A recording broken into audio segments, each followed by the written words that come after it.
Rutherford County School Board. First, we have the Pledge of Allegiance. I will do the Pledge of Allegiance. I pledge allegiance to the flag of the United States of America and to the republic for which it stands, one nation, under God, indivisible, with liberty and justice for all.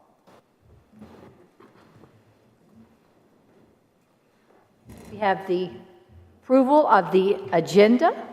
Let everyone take a look at it if you haven't seen it.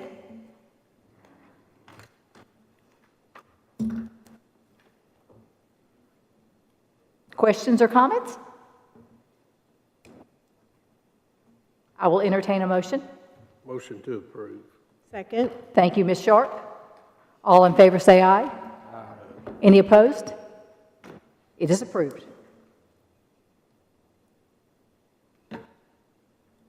Okay, Ms. Ridley, I'll let you take the lead. Thank you. We have no public comment tonight. And then just for the people that are watching, Dr. Sullivan is here. He has a little bit of a illness, so he is relegated to the side. But he is present. So Relegated, thank you. okay. We have a fairly short agenda, so let's get right to it. We will start with policy 1.703. This is school attendance zones and exemptions. This is on our agenda just for discussion. Since the board recently approved some dual zones, we wanted to bring this to the committee's attention, have everyone look at it, and possibly bring it back over the summer or our May board or policy committee meeting and see if there's any changes or anything that we need to add to it for the dual zones that were recently approved. So no proposed language, but just put on your radar and see if there's any changes that we need to make to it in the future. I'd like to, in the very last thing on there, you think it'd be a good idea to list the magnet schools instead of just have a blanket statement of magnet schools? You think we ought to just list them?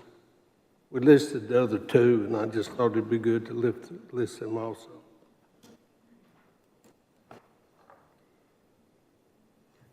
Are the magnet schools automatically granted a zone exemption if they test in the magnet school? I think they are. Ms. Maxwell, Yes, Mr. Tibble. I think the suggestion here is just simply just to name them. And he just wants to add their names, the names of the schools. Fadden and, oh my gosh. Central. Blank, Central. Central and Thurman Francis. I second that decision. I don't see any issue with it. One other question is, where's the IB program? That's open zone? That's open. That program. Yeah. Would that be included in this? Should be. I'm sorry, Butch, what did you say? Would the IB program at Oakland be included in this list? It's open zone. I don't know, but then you get into the whole 10 seats that we were opening up to. Yeah. Dr. Sullivan, what do you think? I would consider it different because these are all standalone schools. We need to put another statement in there that students that want to go to the IB program, it's open zone. That's the way it was first originally set up. That is still dependent, I think, Dr. Sullivan, isn't it just dependent on if the school is overcrowded? Isn't They that? they have seats for that. I Okay. believe, I need to go get my computer. I believe we have a policy that connects some of that IB, don't we? Yes, we do, for IB. Okay. I think, Claire, what I think Butch is getting to, do you include that? Does it need to say Oakland IB program? Yeah. This doesn't need to be Oakland. Right, 'cause just that would Oakland be- IB program. Yeah, that would be misleading. Okay. 'Cause It's that, so if you wanted to simply name all the schools, you would add, in place of the magnet schools, you would add the language, Thurman Francis, Central. And Oakland IB. and McFadden, and then Oakland IB specifically. Right. So if you wanted to do that, I don't see a problem with that, and it just takes care of it. Ms. Maxwell?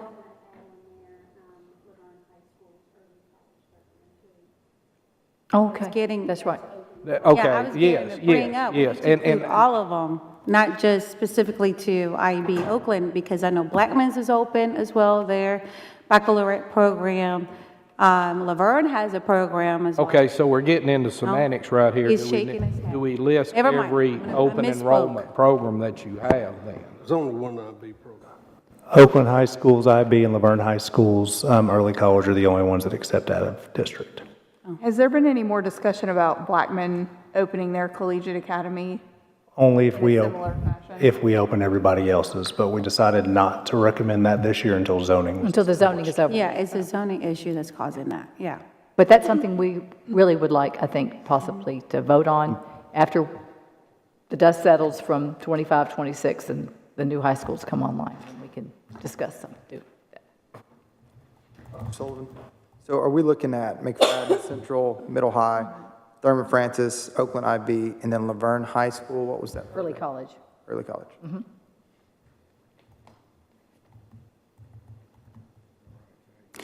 But if the other schools open up, then we're going to have to go back and redo this. We will, if that's what the board decides at that time, yes. Because I know Larry would want his humanities program added, everybody would. Right, and right now is an issue with the zones, with the overcrowding, and that's why they're not open to everybody, but they technically could be open to. They're not open to everybody right now because it's not a nationally recognized program. That's been the board's distinction or reasoning in the past. But those were previous boards. So when can we make that decision to include everybody? I'd recommend we wait till zoning settles. I'd hate to make another decision for that changes numbers again for high school because they're still trying to get their bearings right now with numbers. Can we put that on the agenda after? I would The wait till zone. next school year.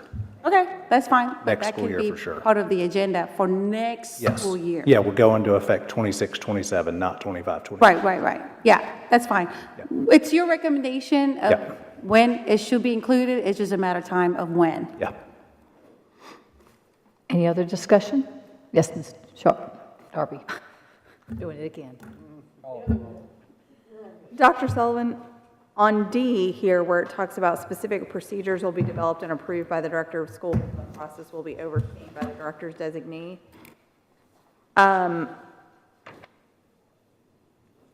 And Ms. Ridley, I don't know if you might know the answer to this better. Is there a policy that speaks to that or something that we can reference in this policy for a parent to go see what those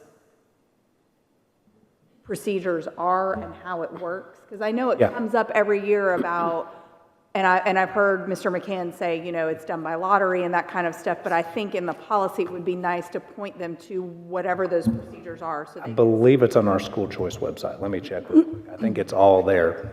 if it is, can we just reference that Yeah. on D? Let me check. That they can find those procedures under the school choice tab or whatever?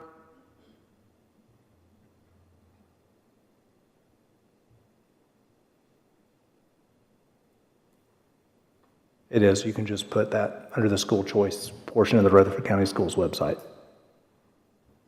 There's a lot of information there with all the different specifics for each one, so that'll work. I think that'd be great, just so that they know when they read that, it's not just like, well, okay, what is that? They have a place to get pointed to see what those procedures are. And that way it'll hold in case the legislature changes their mind and changes the law again in the next couple months.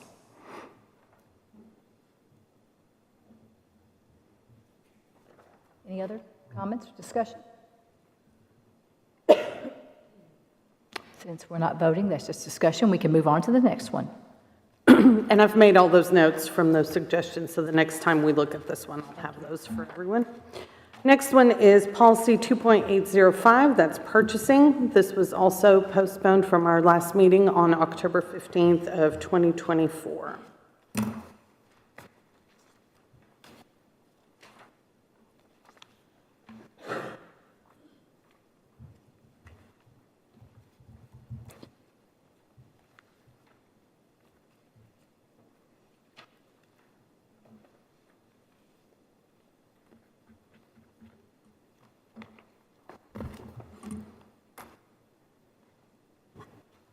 Ms. Ridley, do you have details on the reasoning we postponed it? That you can refresh everybody? I don't have that in the minutes. I just have that a motion was made and seconded to postpone it to the next policy committee meeting.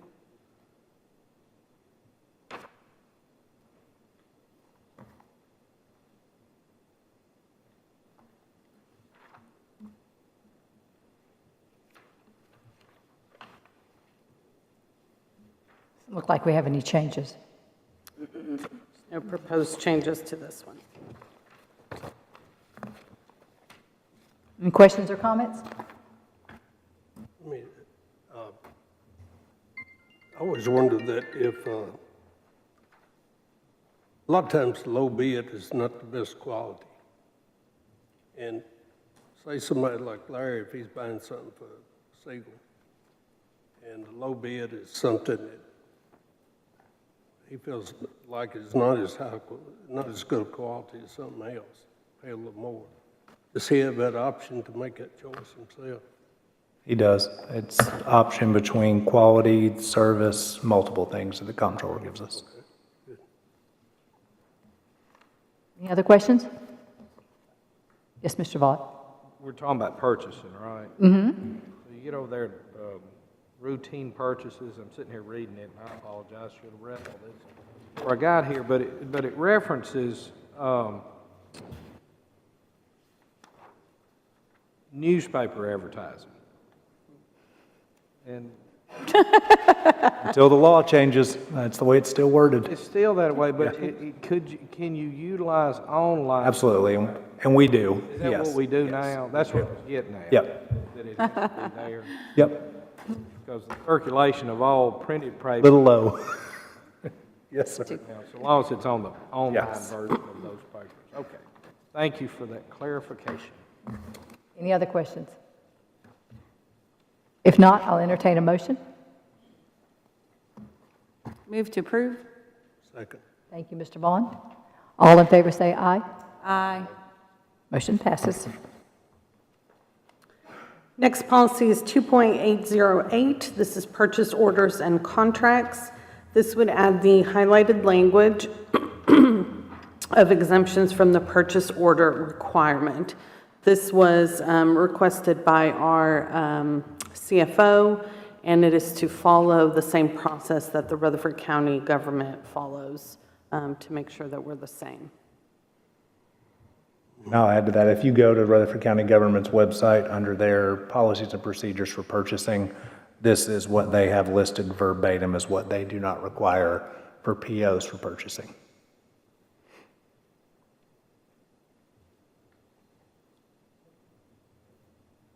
Any comments?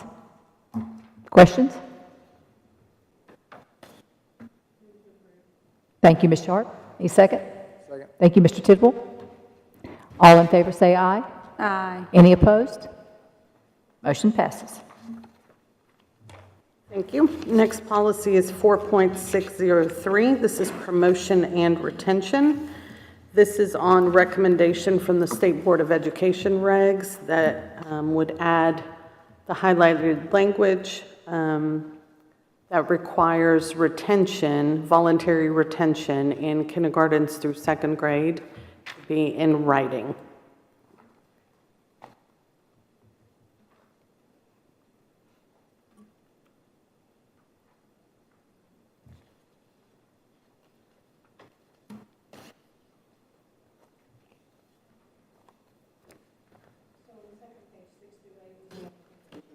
Yes, ma'am. The recommendation of the State Board of Education. Ms. Maxwell? Yes, Ms. I have some questions around technicalities within sentences 6 through 8 that are requested to change, and I understand is requested by the State Board. So this is solely at the discretion of the parent, if I read that correctly. This is not a decision that was collaborated with the district. And so if the district believes that is in the best interest of the child to be retained, does the parent still have to submit a written No, if a parent elects just to if a retain parent. the student. Okay, And that's and then- only in kindergarten through second grade. Oh, this is only for kindergarten through second grade. Can that be specified in this sentence, is that this is only applicable for kindergarten through second grade? It is in lines 2. Oh, I'm sorry. I am so sorry if I overlooked that. And then the second question, if a kid had been retained once and the parent just elects to retain them, can they still be retained? In third grade retention, the third grade retention, they cannot be retained a second time. They're exempt for retention. So if K through third, they're retained again in kindergarten, and the parent feels like they should be retained again, what's the scenario like for that, in that case? I don't know if I don't know. I'd have to look that one up. That's, The way I understand this one, Mr. Gonzalez, is just the parent making the school administration aware that would be their wishes.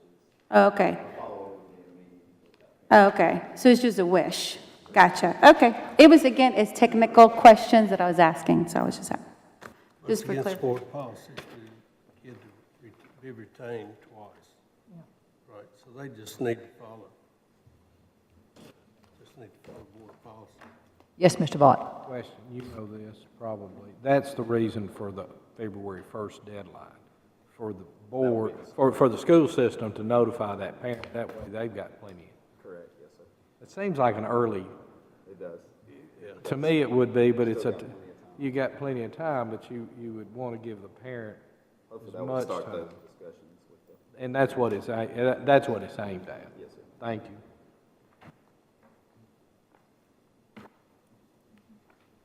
Any other discussion, comments?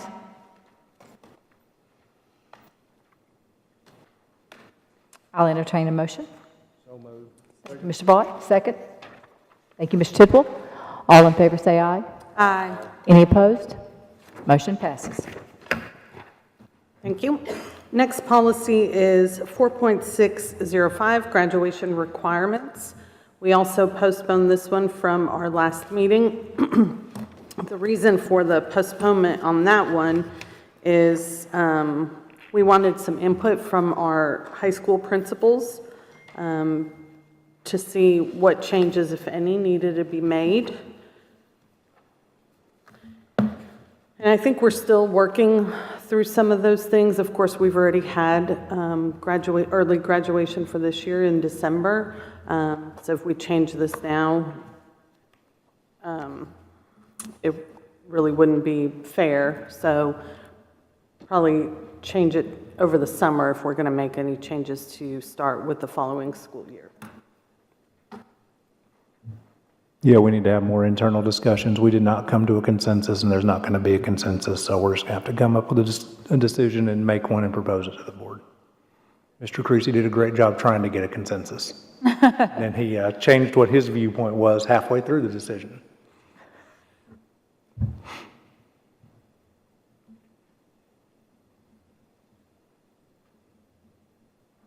So I just move we postpone this again.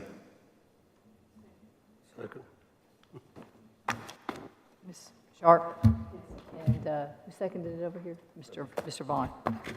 Okay, we shall move on. All in favor to move on? Aye. Okay, we'll come back to this another day. Ms. Ridley? Yes. Policy 5.118, background investigations. This would add language regarding background checks and the FBI RAP back program for employees and other individuals having proximity working with students. So there are a few things here that we have to decide. And you'll see the changes are in yellow. So right now, the committee needs to decide whether contractors and volunteers will be included in this RAP-BAC program. And I don't know if the committee is aware of the RAP-BAC program, but it's a federal FBI program that gives us continuous updates on backgrounds, people's criminal backgrounds. So right now, when you go for a background check, it gives you a snapshot of what is, what is on your background at that time. And then as you continue to be employed, we do rescreen people every 5 years as is required per law, but the Wrap Back program gives it to us in real time. So if you were hired last year, but you were arrested this year for something, they would notify us as part of that program. Yes. So yeah, it's a new thing that Tennessee got accepted into the FBI program, and so now we are doing that. But what the committee has to decide is whether we are going to include our contractors, volunteers in that, and whether we are going to reimburse any costs for these. Will you go over the cost? Because the cost is pretty substantial from what we're paying now for what we will have to pay. So right now, the Wrap Back part of that is $50 per employee or contractor per person. And then in addition to that is the $37 fee for fingerprinting. So altogether, if my math is right, that's $87 per person. One time? Yes. It is, but it includes, yes, but it includes every volunteer that we approve, non-faculty. So just for this year, when it went into effect from December on, we increased our budget over $85,000 just to approve, which we can cover, but it was unexpected that we did not know was coming. So it was a pretty big hit that we didn't anticipate. What were we paying for the background check? 37, the first amount, which we still will do. And it is without a doubt, we want to continue for employees and all of that with the 87. I was going to ask you, what is your recommendation? Do you think that we need to do this for all volunteers, even the ones that show up, maybe 2 times a year to help with, Not right now. The I would French banquet recommend or to something? continue with our employees. Okay. And then the other ones for right now to do what we currently do. Okay. Correct. So Raptor should be up to date. It should be up to date as well, yes. Because they're coming to the school, they would Raptor in, yes. Yes, yes, sir.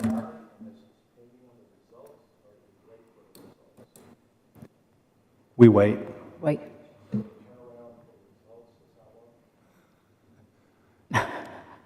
It depends if the system's working well, a couple weeks.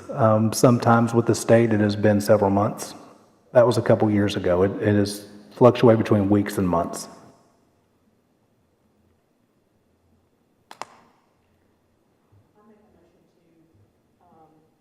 Revisit 23, 24, 25 for our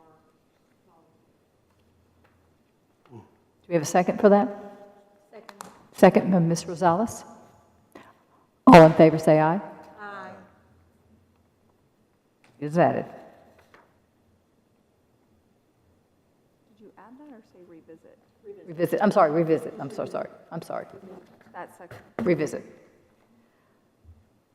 Dr. Sullivan? Mm-hmm. The way this is currently written, where it talks about the board reimburse applicants if the position is offered and accepted. I know we just talked about revisiting it, but I'd just like to know, for clarification moving forward. Would it not be better to do that only when you've decided to hire someone and then their hiring is subject to approval of that, so that you don't have like 5 applicants that we're asking to spend that money if you know you're not hiring? Yeah, and that's usually the way it does work. That is just the way it's worded, yes. They wouldn't go for a background check until all their paperwork was turned in. Okay. And so if they pass and they accept the position, then. They would be the only one offered that, yes, yeah. And I didn't come up with that recommendation on my own. That was also presented by, TSBI.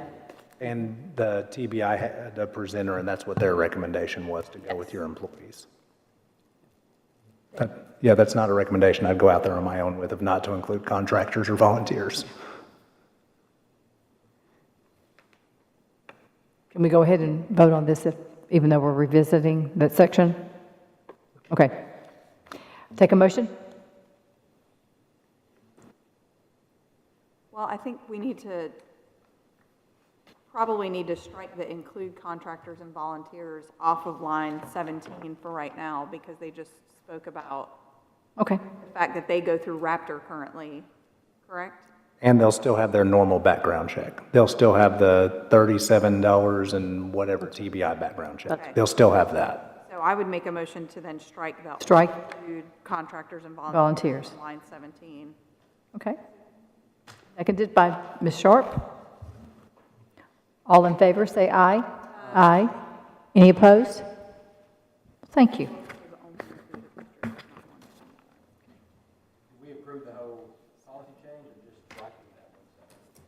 No, her motion Striking was that to section. approve it by, and strike that. But that was your motion was? To approve the, Well, I just made the motion to strike Right. that out of 17 right now, Yep. which I guess then would also eliminate lines 28 and 29 from the policy right now as well. okay. And we're revisiting, so therefore, You're Still the revisiting same 23 through policy. 25. We need to keep 28 and then 1 through 7 on the next page if we're not adding contractors and volunteers to the RATBAC program, which we're not. I'm sorry, can you say it again, Ms. Ridley? If we're not adding contractors and volunteers, we need to keep 28, 29, and then 1 through 7 on page 2.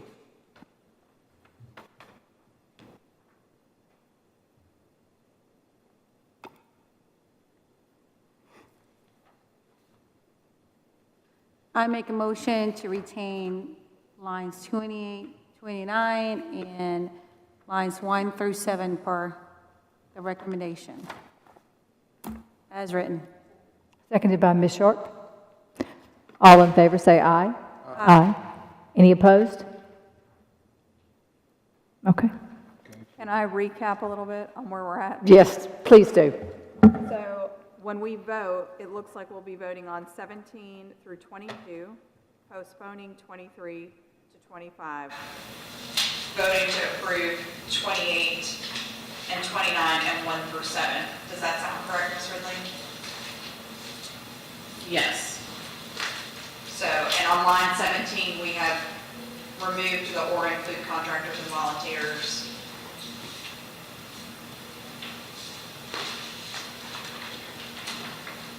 On line 4.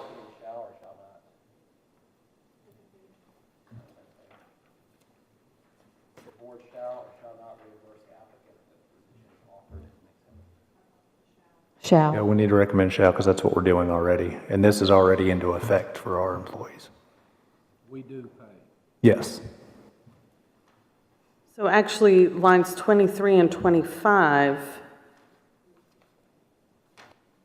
we need to keep. Change to shall to. And- Yes.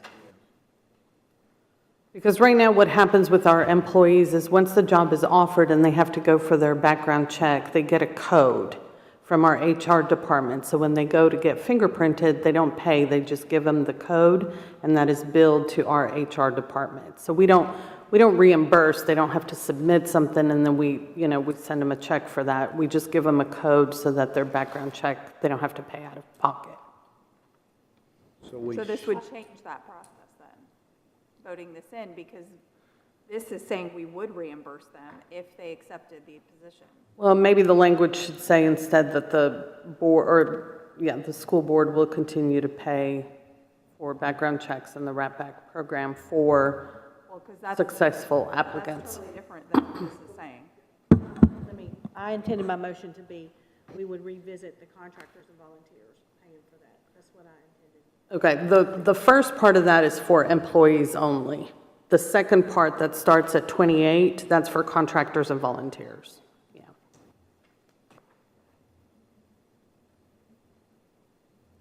So then why, if that's for contractors and volunteers, which we're not paying, why would line 4 be in there about us reimbursing the applicant if the position is offered and accepted?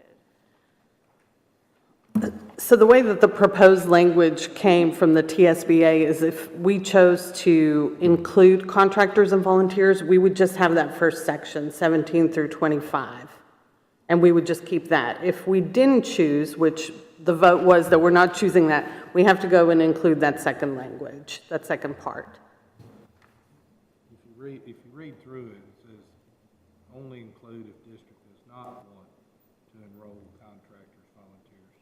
No, I understand that, but it still says on line 4 on the second page, the board shall reimburse the applicant if the position is offered or accepted, which makes no sense when you're talking about contractors and volunteers, because we're not paying those people.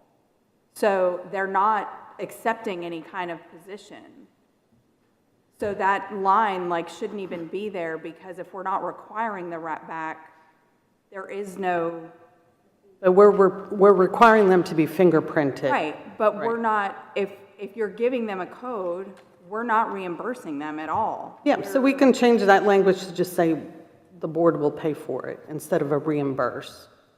I think some districts do a reimbursement, that's why the TSBA's proposed Okay. language says that. We just give them a code. We're a little more advanced. So Dr. Sullivan, I'm sorry, y'all, I'm gonna have to back this all up. With the employees, when they're given the code and they're gonna do the wrap back and all that kind of stuff, and they accept the position, then we've already paid for everything. But if they don't accept the position, are we then expecting them to reimburse the district? No. Okay, We haven't so run do them we yet. need to change this language to then say that the board shall pay for expenses related to the wrap back program? Versus reimbursement. Yes, because it's worded Yeah, I think that's incorrectly fine. the way we're doing Yeah. it. For, think that's for fine. employee, for potential Yeah, employees. I think that's fine. Okay, and so then the question becomes on the contractors and the volunteers, the same thing. Do you want to do them in the same fashion? Yeah, that's even though fine. they're two different programs? And then if the state goes away from who they use, then we can revisit this if we need to. Because that's really what changed it for us, was who the state changed their vendor. So line 24 needs to say, the board shall pay for expenses related to the wrap back program. I don't know what you want to call it, Ms. Ridley, they're, Wrap back and fingerprinting. okay. Yeah, be specific about what you're paying. Or just the cost of the wrap back and fingerprinting. Yes, cost, leave it more vague. I think in line 23, I think all you have to do is keep that line and say, any cost incurred to perform those background checks and fingerprinting Shall be paid by the board. Yes, There you go. there you go. Thanks, Kay. Do you want it to read the board or the district or RCS? Technically, the board. The board. Thank you. County commission has money. So can we combine all that into Ms. Sharp's motion? And we need to do that for line number 4 also on the second page, Yes, by the correct? board, and then striking the remaining of that, correct? By the board, yes. Okay. That sounds great.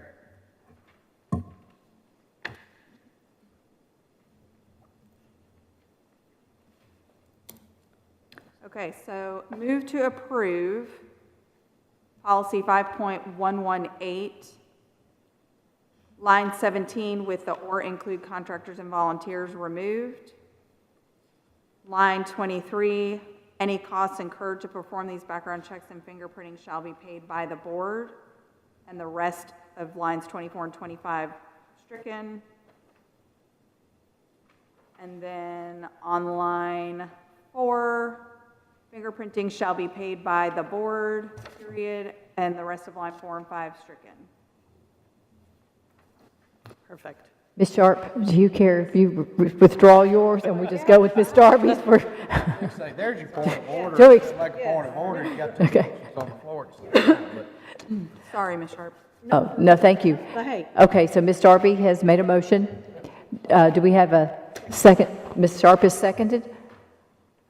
All in favor, say aye. Aye. Any opposed? Thank you. Tell me to be. Takes a village, right? Okay, policy 5.500, discrimination, harassment of employees. We postponed this one from the last meeting. I believe there was a motion to add language in federal and state discrimination laws to make sure that we were covering everything instead of just one or the other. So the proposed language that you see up there is a combination of what is in federal and state discrimination, employment discrimination laws. So I have added those in there for the committee's review.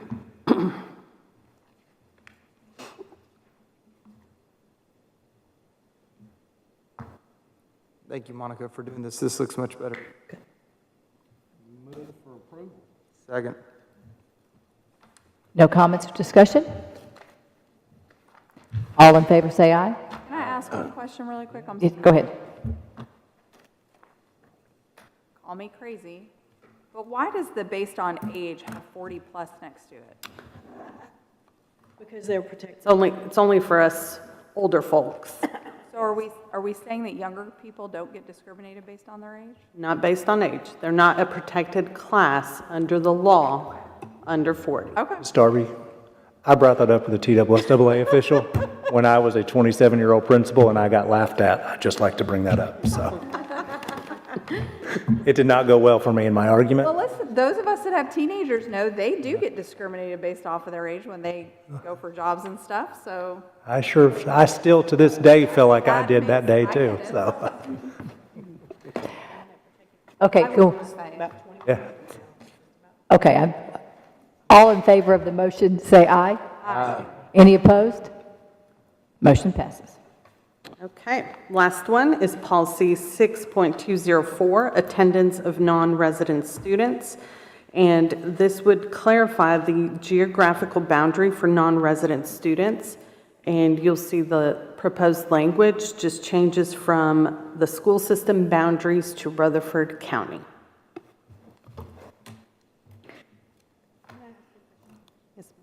Yes, Ms. Sharp. Is there like an open borders law that they have at the state level? Am I? If your entire district has open seats, yes. So wouldn't apply to us, but Yeah, If- we don't have any open seats. we do not, but if for others, yes.